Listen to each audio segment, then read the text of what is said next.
It's Friday night, and you have a math assignment that's due in an hour. You want to focus, but your phone keeps distracting you. Like millions of students, you open YouTube, enter the search bar, you search up calm music to study to, and immediately from then on out, you have become a victim.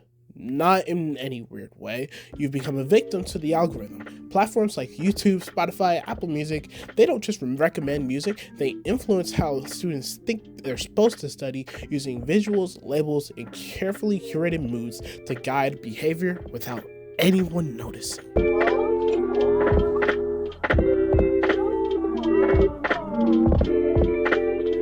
Study playlists don't just give students background sound, they sell a promise of focus and calm.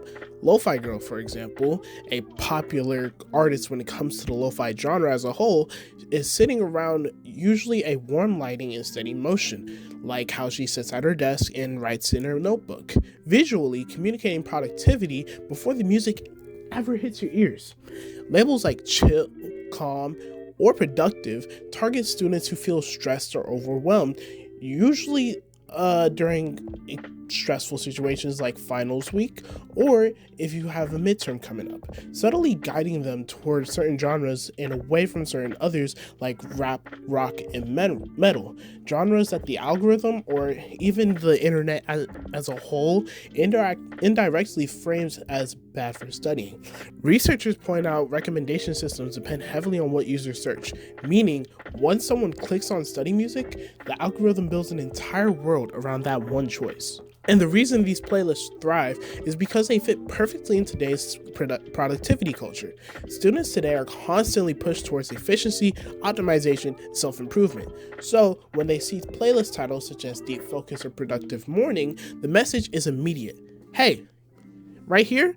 Yes, you stand right here, you get more results. You stand right here, no more results. Before any actual work has happened, reports on algorithmic curation explain that these playlists use proprietary systems that present themselves as helpful tools, making students feel like their environment must sound productive to actually be productive. Over time, the music becomes part of a ritual. Open the laptop, pick the assignment, go to YouTube, and put on whatever you need to listen to. This persuades students not because music guarantees focus, but because music symbolizes focus.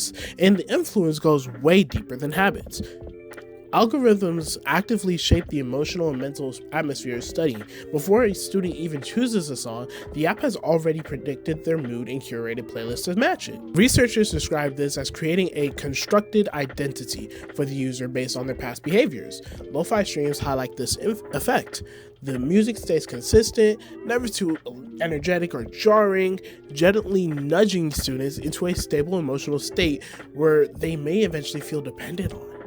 It becomes a part of how they think they should feel while studying. This makes students fall into a trap of the illusion of choice, where they feel as if they're picking their own music, but the moment they even click on a playlist, the algorithm has already queued dozens more that sound the exact same, and it creates a narrow tunnel of the version of the ideal studying mood. Recommendation systems work by predicting user behavior, and the more predictable a student's habits are, the easier the algorithm can steer them. It controls both the supply and the demand. However, you gotta give flowers where flowers are due.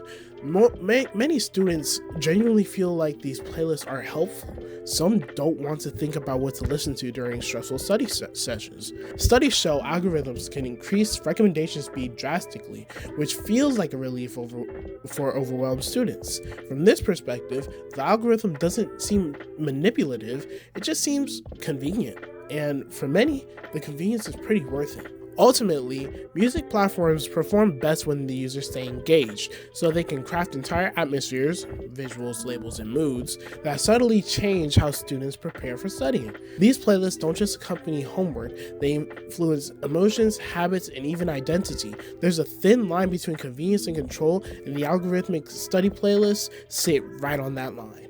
As digital platforms continue shaping not just what students listen to, but how they focus, students will need to learn how to navigate a world where even their study mindset is quietly being molded behind the scenes.